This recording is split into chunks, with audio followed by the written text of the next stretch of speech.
ಭಯಾನಕ ಭಸ್ಮಾಸುರರು ಕರಾಳ ದಂಧೆ.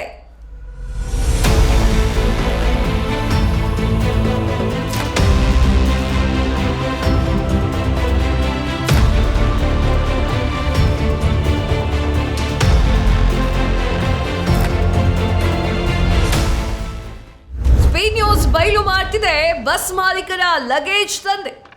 ಸ್ಲೀಪರ್ ಬಸ್ ಅನ್ನೋದು ಹೆಸರಿಗೆ ಮಾತ್ರ, ಒಳಗಡೆ ಭರ್ಜರಿ ಕಳ್ಳ ಸಾಗಾಟ.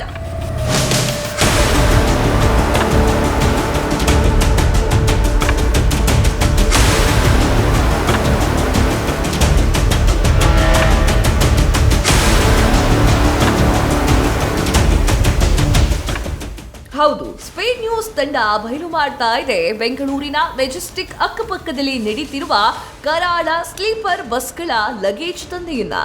ನಮ್ಮ ರಾಜಧಾನಿಯ ಖಾಸಗಿ ಬಸ್ ಮಾಲೀಕರು ಯಾಕೆ ಈ ರೀತಿ ವರ್ತನೆ ಮಾಡ್ತಾ ಇದ್ದಾರೆ ಅನ್ನೋದು ಗೊತ್ತಾಗ್ತಾ ಇಲ್ಲ. ಮಾನ ಮರ್ಯಾದೆ ಬಿಟ್ಟು ಪ್ರತಿದಿನ ಮೆಜೆಸ್ಟಿಕ್ನಲ್ಲಿ ಖಾಸಗಿ ಬಸ್ಗಳಲ್ಲಿ ದೊಡ್ಡ ಗಾತ್ರದ ಆಯಿಲ್ ಕ್ಯಾನ್ಗಳು ಮತ್ತು ಟೈರ್, ಕಾಟನ್ ಬಾಕ್ಸ್ಗಳನ್ನ ಸ್ಲೀಪರ್ ಕೋಚ್ ಬಸ್ನಲ್ಲಿ ಹೇರ್ತಿದ್ದಾರೆ. ಇದಕ್ಕೆ ಸಾಕ್ಷಿ ನಮ್ಮ ಬಳಿ ಇದೆ ನೋಡಿ. ಟೈರ್ಗಳು ಇದನ್ನ ಗಮನಿಸ್ತಾ ಇರಬಹುದು. ದೊಡ್ಡ ದೊಡ್ಡ ಟೈರ್ಗಳು ಕೂಡ ಇದರಲ್ಲಿ ಹೇರ್ತಾರೆ. ಇಲ್ಲಿ ನೀವು ನೋಡಬಹುದು, ಇಂತಹ ಟೈರ್ಗಳನ್ನ ಹೇರಿದ್ರೆ ಹೇಗೆ ಪ್ರಯಾಣಿಕರ ಸುರಕ್ಷತೆನ ಹೇಗೆ ಇವರು ಕಾಪಾಡ್ತಾರೆ. ದೊಡ್ಡ ದೊಡ್ಡ ಬಾಕ್ಸ್, ಇಂತಹ ಕಟ್ಗಿ ಬಾಕ್ಸ್ಗಳನ್ನು ಖಾಸಗಿ ಬಸ್ಗಳಲ್ಲಿ ಹೇರ್ತಾರೆ. ಹಾಗಾದರೆ ಪ್ರಯಾಣಿಕರ ಸುರಕ್ಷತೆಯನ್ನು ಇವರು ಹೇಗೆ ಕಾಪಾಡ್ತಾರೆ ಅನ್ನುವಂಥದ್ದು ಸದ್ಯಕ್ಕೆ ಇರುವಂತಹ ಪ್ರಶ್ನೆ. ರಾಜ್ಯ ಸರ್ಕಾರ ಈಗ ಕಟ್ಟುನಿಟ್ಟಿನ ಕ್ರಮಗಳನ್ನು ವಹಿಸಿ ಇಂತಹ ಲಗೇಜ್ಗಳನ್ನು ಹೇರುವಂತಹ ಬಸ್ಗಳನ್ನು ಒಂದು ಕಾನೂನು ಕ್ರಮ ಕೈಗೊಳ್ಳಬೇಕನ್ನುವಂಥದ್ದು ಸ್ಪೀಡ್ ನ್ಯೂಸ್ನ ಆಗ್ರಹ.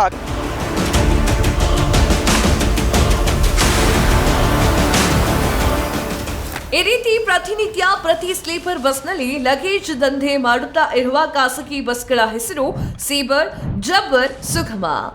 ಇನ್ನು ಹಲವು ಖಾಸಗಿ ಬಸ್ಗಳಲ್ಲಿ ನಿತ್ಯ ದೊಡ್ಡ ದೊಡ್ಡ ಗಾತ್ರದ ಲಗೇಜ್ಗಳನ್ನ ಹೇರ್ತಿದ್ದಾರೆ ಈ ಖಾಸಗಿ ಬಸ್ ಮಾಲೀಕರು. ಈ ಕರಾಳ ಲಗೇಜ್ ದಂಧೆಯ ರೂವಾರಿಗಳು. ಮೆಜೆಸ್ಟಿಕ್ ಸುತ್ತಮುತ್ತ ಈ ರೀತಿ ದೊಡ್ಡ ದೊಡ್ಡ ಲಗೇಜ್ಗಳನ್ನ ಖಾಸಗಿ ಬಸ್ನಲ್ಲಿ ಹೇರೋದು ನಿಯಮದ ಪ್ರಕಾರ ತಪ್ಪು. ಅದೇ ಹೆಚ್ಚಿನ ಹಣ ಕೊಟ್ರೆ ಯಾವ ಲಗೇಜ್ಗೆ ಲೆಕ್ಕವೇ ಇಲ್ಲದ ಹಾಗೆ ಸ್ಲೀಪರ್ ಬಸ್ನಲ್ಲಿ ಹಾಕಬಹುದು.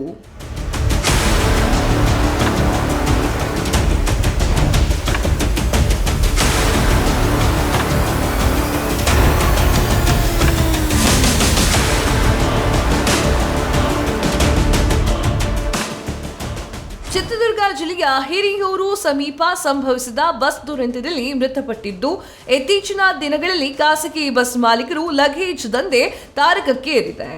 ಇದರಿಂದ ಪ್ರಯಾಣಿಕರ ಸುರಕ್ಷತೆಗೆ ಅಪಾಯ ಕಟ್ಟಿಟ್ಟ ಬುತ್ತಿಯಾಗಿದೆ ಅನ್ನೋದು ಅರಿತು ನಾವು ರಹಸ್ಯ ಕಾರ್ಯಾಚರಣೆಯನ್ನ ನಡೆಸಿ ಇವರ ಲಗೇಜ್ ದಂಧೆಯ ಕರಾಳ ಮುಖವನ್ನ ಬಯಲು ಮಾಡಿದೆವು. ಇನ್ನು ಸಾರಿಗೆ ಇಲಾಖೆ ಇದನ್ನೆಲ್ಲ ಗಮನಿಸದೆ ಕಣ್ಮುಚ್ಚಿ ಕೂತಿದ್ದು ಯಾಕೆ ಎನ್ನುವಂತಹ ಪ್ರಶ್ನೆ ಸಾರ್ವಜನಿಕರಲ್ಲಿ ಎದ್ದಿದೆ. ಈ ಕರಾಳ ದಂಧೆಯನ್ನ ಸಾರಿಗೆ ಸಚಿವ ರಾಮಲಿಂಗಾರೆಡ್ಡಿ ಅವರು ಮತ್ತು ಸಾರಿಗೆ ಇಲಾಖೆಯವರು ತಪ್ಪದೇ ಗಮನಿಸಬೇಕಾದ ಅಗತ್ಯವಿದೆ.